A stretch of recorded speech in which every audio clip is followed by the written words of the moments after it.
Vamos para mais um resumo de volume de Danmachi, só que do Sword Oratório, obviamente, dessa vez o volume 8, que é um volume muito bom pra falar a verdade.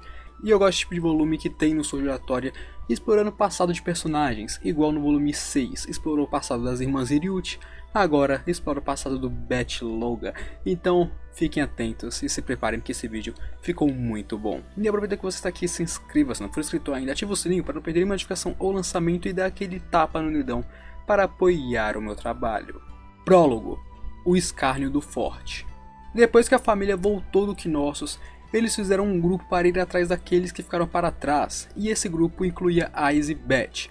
E eles conseguiram achar os membros restantes da família sim, mas aqueles que não estavam mortos estavam próximos dela. Ais então encontra Lynne, a curandeira, que foi empalada pela espada de Valeta e estava prestes a morrer. E a Lynne sorri para Ais, que estava fazendo uma expressão muito incomum, e chama a Beth, que estava em frente a ela.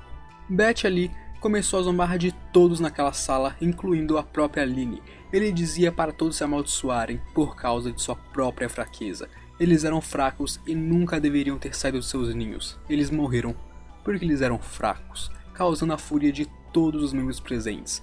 E a Ais, quando foi se mover para bater em Beth, ao ver os seus olhos e as últimas palavras que ele disse, ela congelou, incapaz de se mover. E então, infelizmente, Lynne morreu. Ela tinha um sorriso em seu rosto, uma expressão que parecia com a de uma garota que teve o seu amor correspondido. Todos na família que estavam lá, incluindo Raul e Aki, olhavam com tanta raiva para o lobo que parecia que seus olhos iam secar. Mas Ais Wallenstein via outra coisa. O sorriso do lobisomem sumiu enquanto ele via aquela garota deitada no chão. E isso foi há 4 dias atrás. Capítulo 1: Lobo Solitário. Finn, Rivera e Garth se culpavam pelas mortes de seus colegas e começam a falar sobre sua vingança. Agora eles tinham muitas informações sobre os males e seus planos, e Rivera então começa a falar sobre Beth. E é quando eles escutam uma comoção na mansão. E no refeitório, as pessoas da família reclamavam e xingavam Beth, à torto e à direita, enquanto a Ais e a Lefia não sabiam como reagir ou se sentir quanto ao assunto, porque Beth ajudou Lefia e a Ais viu o que ela viu naquele momento.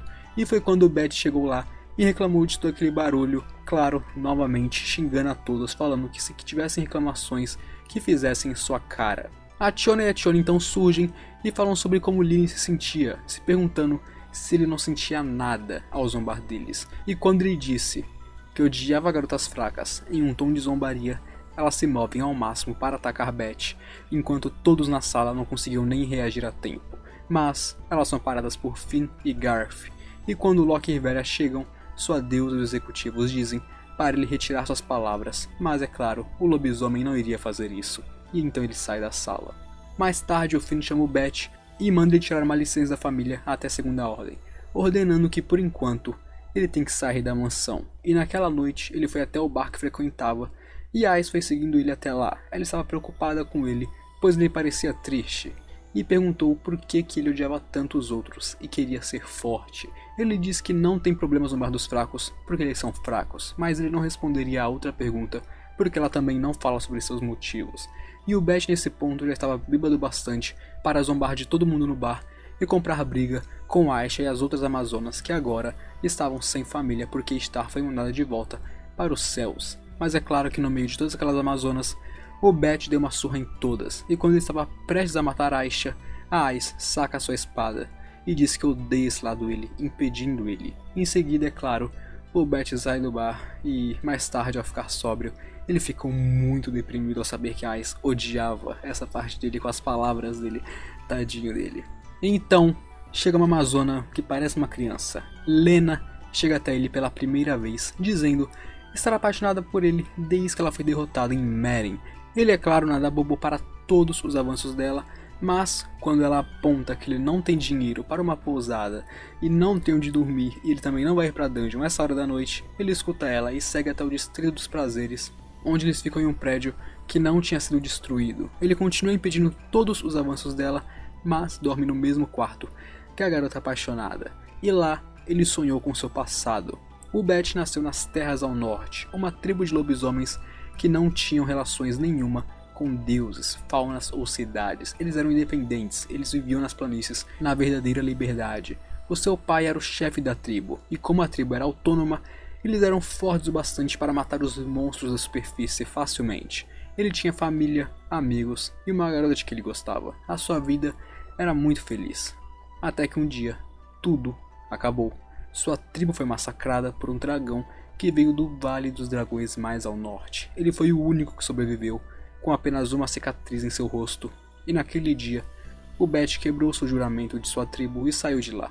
Carregando ódio por sua fraqueza, ele foi até a dungeon para se tornar mais forte. A cicatriz em seu rosto foi tomada por uma tatuagem de um raio, que seria a sua nova presa. E foi nesse momento que o novo Bet Loga nasceu, aquele que pisoteia os fracos. O Bet então acorda só para ver uma Lena nua tentando se esgueirar nele, e o que, claro, ele chuta ela, e em outro lugar, a família Thanatos decide ir atrás da chave para o Knossos, que a família Star tinha antes que a família Locke conseguisse pegar ela. Capítulo 2. A Ordem é um lobo? Naquela manhã, a família Locke também começaria a procurar pela chave que Star poderia vir a ter, já que ela era uma associada aos males e ia lá de vez em quando, enquanto Riveria foi até a Amid para perguntar se havia como curar aquelas maldições, mas era uma maldição tão poderosa que apenas a Amid, e só ela, poderia curar essa maldição. E ainda dava muito trabalho para fazer tal coisa, exigindo muito dela, tanto que a Amid está em maus estados. O Bet concordou em sair em um encontro com a Lena, em troca dela ajudar ele a procurar a chave de Star. Agora estava nesse encontro, dentro da dungeon, onde lá, para acessar os avanços da garota, ele disse que odiava garotas fracas. Mas ela apenas ficou mais motivada com essas palavras e disse que ele não fala isso para zombar das pessoas, e sim incentivar os fracos para ficarem mais fortes, o que faz eles lembrar que a Aline, a curandeira, tinha dito a mesma coisa em uma expedição passada. E depois disso, eles andam um pouco na cidade, e ao encontrar a Ais lá, a Lena fala que eles iriam ter um filho. E nossa senhora, o Bet desmaiou ela na hora e saiu correndo o mais rápido que ele pôde com a Lena em seus braços. E claro que com isso, ele passou mais uma noite no mesmo quarto que ela. E em seus sonhos, ele se lembra de quando ele chegou em horário e entrou na família do deus Vidar. Seu deus sempre dizia para ele cuidar de sua mandíbula, de suas presas. E na sua família haviam vários homens animais, o que o lembrava muito de sua tribo, e imediatamente ele viu aquela família como a sua nova família. O Bet era obcecado por buscar força e ficou conhecido por isso. A sua família, sob a sua liderança, se tornou a maior em poder de combate dentro de horário. Nessa família, o poder era tudo. E para Bet, eles eram a sua família. Sempre saíam para beber com seu deus no bar, com o símbolo da besta vermelha que pertencia à família também. E para quem não entendeu essa citação, esse bar é o bar que ele frequenta até hoje, mesmo sendo da família Locke. Esse bar foi criado pela família antiga dele, mas ele frequenta até hoje, e você vai saber o que aconteceu com a família dele mais tarde no vídeo. E ele também havia encontrado um novo amor dentro dessa família, a vice-capitã dela. E olha, ela era fraca, mas ele seria forte pelos dois. Ela era determinada e sempre cuidava dele, e claro, ele cedeu à paixão. Mas antes de aproveitar esse sonho, antes de aproveitar esse amor por ela, e antes de se entregar a essa família nova que ele tinha que lidar com o mestre das planícies. Agora, com 16 anos, sendo um level 3, com seu alias novo, Fenrir, ele saiu para matar aquele dragão, em busca de vingança pela sua família. E ao chegar na sua terra natal, que agora estava devastada, ele encontrou aquele dragão e o matou. Ele estava em ruínas, quase morrendo, mas ele ganhou a batalha. Enquanto isso, na família Locke, eles vasculhavam o bairro dos prazeres em busca da chave. E no Knossos, um membro da família Thanatos relata isso a Valeta, que a família Locke já estava investigando e falando com todas as Amazonas que já fizeram parte da família Star. E a Valeta pede que fizessem o maior número de armas amaldiçoadas que eles pudessem, porque agora eles iriam para a guerra. Capítulo 3. Lágrimas que não fluem. Na manhã seguinte, o Bet e a Lena iam para a antiga casa da Star, mas no caminho eles perceberam que estavam sendo seguidos, e então foram atacados por assassinos enviados por Valeta. Dentro do Knossos, o Thanatos e o Barça conversavam, onde Thanatos diz que Valeta enlouqueceu agora. Ela estava muito nervosa e sorri quando fala que ela iria à caça das Amazonas. E enquanto isso, Amazonas pela cidade inteira eram atacadas pelos assassinos. Inclusive, infelizmente, algumas acabaram morrendo. O que fez com que a família Locke se mexesse para parar os assassinos e salvar as Amazonas desse perigo imediato. E voltando para os dois, o Beth percebe que a Lena era o alvo dos assassinos. Eles queriam silenciar completamente essas Amazonas. E então ele começa a fazer o máximo para proteger ela, sem nem perceber que estava protegendo ela. E claro, ele estava sendo ferido no processo. E a Lena também percebeu isso. E então, ela saiu correndo de lá para que ele não se segurasse na luta e não botasse ele mesmo em perigo. E a Valeta então impede ele de ir atrás dela. Ela estava lá agora só para comprar tempo. E então disse tudo o que fez aos amigos dele, amigos não, né, ex-companheiros que ficaram no Knossos. Ela mesma matou Lynn e todos os outros, deixando Beth em um estado totalmente enfurecido e fora de controle. E depois de se divertir um pouco, ela recua sabendo que ali ela não poderia tancar o Beth ainda. O Beth segue e ao chegar lá, ele viu a Lena sendo empalada por uma arma no chão, assim como aconteceu com Lynn. E ele chama por ela, e ela pede desculpas por ser fraca, por não cumprir a promessa de ficar mais forte por ele e estar ao lado dele. Então, sem mais forças, a garota apenas se vai na frente do Beth, e Beth fica lá, olhando para ela em um loop infinito. Logo, chegam Ais, Rivera e Aisha, e quando elas chegam, o Beth começa a insultar a Lynn por sua fraqueza, e quando Aisha foi confrontar ele, ela para ao ver a sua expressão, e então começa a olhar perplexa para ele. Ela começa a olhar para ele com um olhar de pena. Quando elas saíram com o corpo da Amazona, ele apenas olhou para o céu chuvoso, sem palavras, porque também chovia naquele dia. Quando ele voltou para o horário, depois de seu confronto, depois de sua vingança, ele viu o corpo de sua amada. A sua família tinha ido para a dungeon, e ela morreu lá. Ela tentava ser forte pelo Beth, mas quando ela precisou, ele não protegeu ela. Quando seu Deus pediu desculpas por isso, com um rosto furioso e lágrimas escorrendo, ele fala que um Deus não deve pedir desculpas por isso. Ele não deixaria o seu Deus se desculpar pelo sacrifício dos fracos.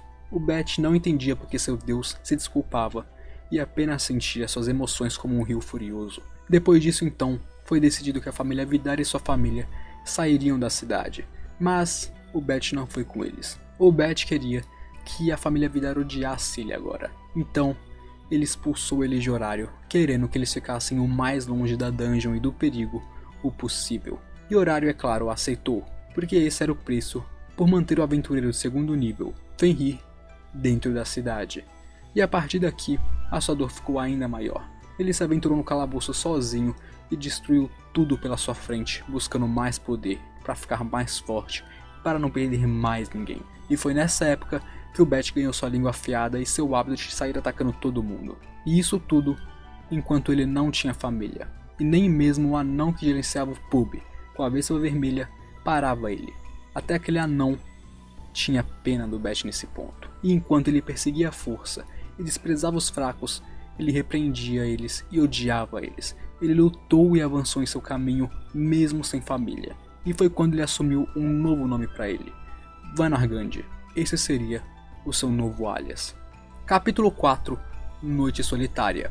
A Ais levou o Beth para a Mid para cuidar de seus ferimentos, onde aqui sabemos que eles não conseguiram salvar todas as Amazonas. Então os corpos das que morreram foram levados para o primeiro cemitério de Horário, e os assassinos eram da família de assassinatos Sekhmet.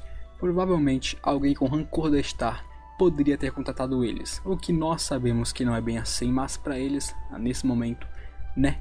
E depois que ele é curado, a Ais e a Mid saem da sala, e o Beth, é claro, quebra a janela e foge de lá. Em Babel, o Finn se desculpava por não poder salvar a todos, e a Aisha agradece pelo que ele fez, e então conta o que aconteceu com Beth, não querendo que o lobisomem se culpasse por isso. E ao ouvir que o Beth se importou com a Lina e o que aconteceu com ela na frente dele, todos os membros da família Locke ficaram chocadas com isso, o que levou o Finn a querer usar ele como isca, mas toda sua família veta isso. Eles não queriam isso, isso seria ir longe demais. Então o Finn muda suas palavras, ele decide que deixaria tudo isso para o Beth. E a Ais na clínica informa que o Beth fugiu, e Riveria pede que ela vá seguir ele. No seu caminho para o Distrito do Prazer, o Beth estava calmo, estranhamente calmo.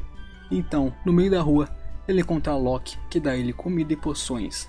E então ela fala que ele se machucou novamente. Ele descarrega tudo em uma série de gritarias com ela, gritando e tirando tudo de seu peito. Mas, apesar de seu ódio por ele mesmo ser verdade, ele não falou sobre o objetivo de suas presas, sua motivação por poder. Ele apenas falou sobre as suas presas, mostrando um lobo enfurecido, e vendo aquilo, a deusa apenas diz que isso é triste. E nesse ponto, ela lembrou o próprio Vidar, e ela disse que ela já havia bebido com ele, onde ele temia que ficar com a família dele mataria o Beth. Então o Vidar pediu que ela cuidasse de Beth, caso eles se separassem um dia. A Locke então pergunta para Beth se ele sabia o significado de suas presas, mas ele já sabia disso há muito tempo. O Beth conheceu a família Locke em um bar, quando eles voltavam de uma expedição, e lá ele arrumou briga com eles, como ele sempre fazia, e em seguida derrotou todo mundo que atacou ele. Ele estava desapontado com essa família que era a nova família em ascensão, mas que era tão fraca, até que um anão derrotou ele em um soco, e então ele se enfureceu, apenas para ser espancado de novo e de novo. Ele finalmente agradeceu nesse ponto. Ele estava exultante, ele estava feliz e animado em finalmente encontrar alguém mais forte do que ele. Finalmente, ele não encontrou alguém fraco.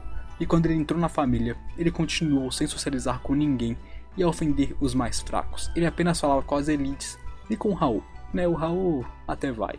Além, claro, de sempre que podia, ele brigava com Garth para ficar mais forte. E foi lá que ele conheceu Ais. Ela era uma das pessoas que ele desprezou, mas ele reconheceu que ela era forte.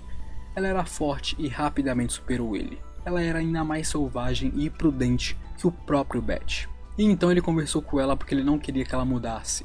Ela era forte, e ela apenas disse que precisava ficar mais forte ainda, o que deixou ele ainda mais feliz com isso. Aqui ele começou a ter uma admiração por ele, e orgulho também. E com o tempo, ela iria crescer, ficar mais forte, e isso ia virar o que todos nós sabemos: amor pela garota. E agora, quando ele estava deixando de ser um lobo solitário e aceitando que tinha pessoas em volta dele, quando a presa dele finalmente estava desaparecendo, a voz da valeta o acordou, e os rostos de Lenny e Lena apareceram, fazendo com que ele cravasse seus dedos em seu próprio rosto. Enquanto isso, na antiga casa de Star, Valeta recebeu os relatórios que a família Locke cercou todos os esgotos da cidade, impossibilitando a fuga. Mas agora, ela focaria em Beth. E antes que pudesse fazer qualquer coisa, qualquer movimento, ela escutou um rugido estrondoso que repercutiu por toda a cidade. Ele estava avisando seus inimigos aonde ele estava e chamando eles para a briga. Até mesmo a família Locke escutou o uivo. E então, todos ficaram sabendo que começou a luta do lobisomem. No topo do telhado de um bordel em ruínas, o Beth leva para o céu noturno e uivou. Ele queria ter certeza que todos os assassinos soubessem onde ele estava. A batalha iria começar, e com esse rugido furioso, seus olhos âmbar vermelho furiosos, ele anunciou a sua presença para todos no campo de batalha. Capítulo 5. Coberto de lesões. Uma vez, um estudioso disse que havia 3 razões para os lobos uivarem. A primeira era afirmar seu domínio sobre o inimigo. A segunda era localizar seus companheiros perdidos. E a terceira era para fortalecer o seu vínculo com a sua própria espécie. E para Beth, estava errado. Para ele, uivar era um juramento, uma promessa de vontade absoluta, onde eles devorariam tudo. Imediatamente depois daquele uivo, um grande grupo de assassinos atacou ele, e ele acabou com todos eles, um por um. Ele iria caçar todos eles essa noite. E enquanto isso, Finn, Rivera e Garth, Locke também no caso, explicam que Beth sempre incentivava os outros nos piores modos que podia. Ele era totalmente inepto socialmente, e eles explicavam a forma que ele pensava em motivar os outros, zombando e agredindo eles de uma maneira muito estranha. Sim, isso tudo era motivação para fazer os fracos ficarem fortes, deixando toda a família muito surpresa com isso.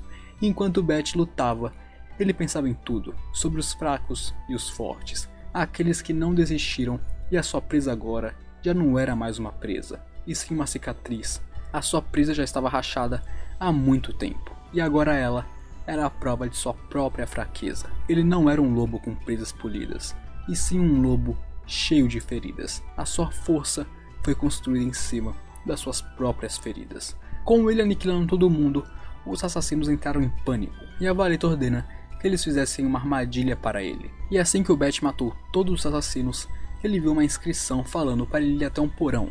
E ao chegar lá, uma sala gigante, com a Valeta no centro, o esperava. Quando ele chega perto então, ele fica dentro de um gigante círculo roxo e vários assassinos aparecem para atacar ele. E lá, ele notou algo estranho, uma maldição anti-status. A Valeta colocou sua maldição anti-status no chão, e esse enorme círculo roxo era a maldição dela. E quanto mais ele se movesse, mais fraco ele ficaria. E é quando os assassinos continuam pressionando ele, até mesmo com espadas mágicas para enfraquecer o lobisomem. E aqui, embora ele tenha jurado para si mesmo que ele nunca usaria essa magia, mesmo se morresse, em seu momento de fúria e raiva, ele quebra seu juramento e usa ela. Ele então começa a cantar enquanto aguentava todos aqueles ataques consecutivos dos inimigos. O Bat odiava esse feitiço. Magias eram a natureza de seu usuário, e esse feitiço refletia a sua própria fraqueza.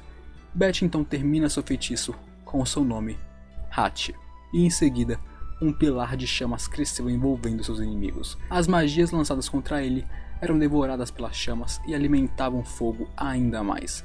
E com apenas um golpe de braço dele, toda aquela câmara explodiu em chamas. A Ais estava no jardim, viu um pilar de chamas englobar todo aquele prédio e subir até o céu de horário.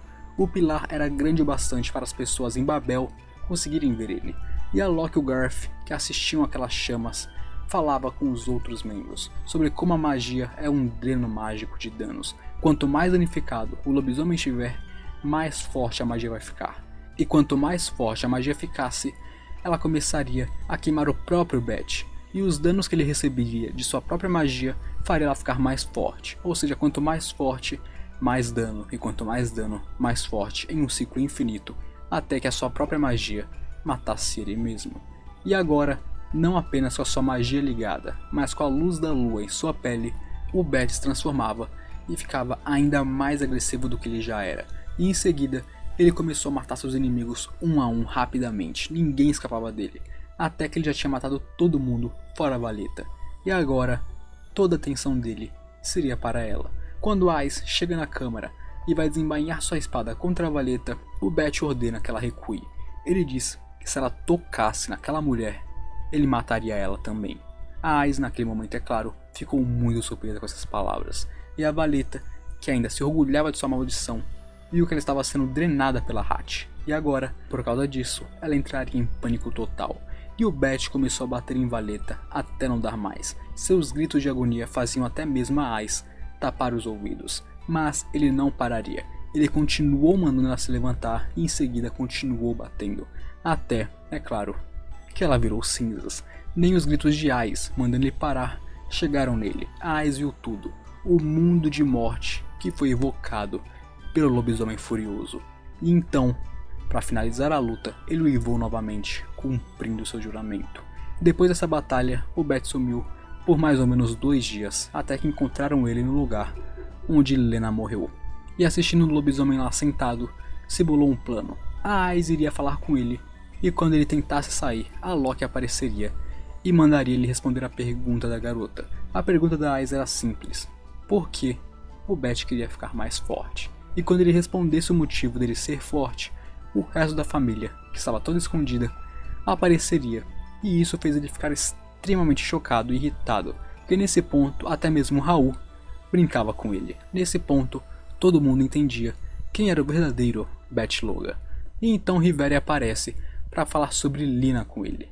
E quando ele corta ela, a Lena aparece atrás de Bat. E foi explicado que a Riveria manteve em segredo as Amazonas vivas para que elas não fossem alvejadas novamente. E claro que ouvindo isso, o Bat ficou extremamente irritado, extremamente raivoso. E a Riveria, é claro, muito arrependida porque eles fizeram ela como um cordeiro sacrificial. E é claro, o resto de sua família inteira ria. E eles riam muito, até mesmo a própria Ais ria até não aguentar mais. Epílogo. Em vez de adeus.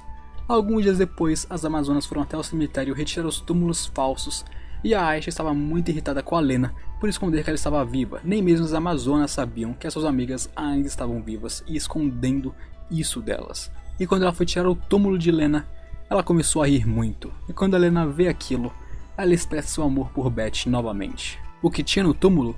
Simples, as suas flores favoritas, que ela falou para o Beth em seu encontro. Sim, que lobisomem atencioso, não é mesmo, meus amigos? E com isso, finalizamos o volume 8 de Danmachi Sword Giratória. Peço desculpas se esse vídeo não saiu tão bom como os outros resumos, e de fato eu senti mesmo que esse vídeo ficou um pouco abaixo dos outros, mas peço perdão mesmo porque eu realmente não estou tão bem para gravar, não estou nas condições ideais, e mais eu tentei o meu melhor e eu espero que tenham gostado. E se vocês gostaram, deixa aquele like, se inscreve, tamo junto, apoia o canal, é nóis, até a próxima.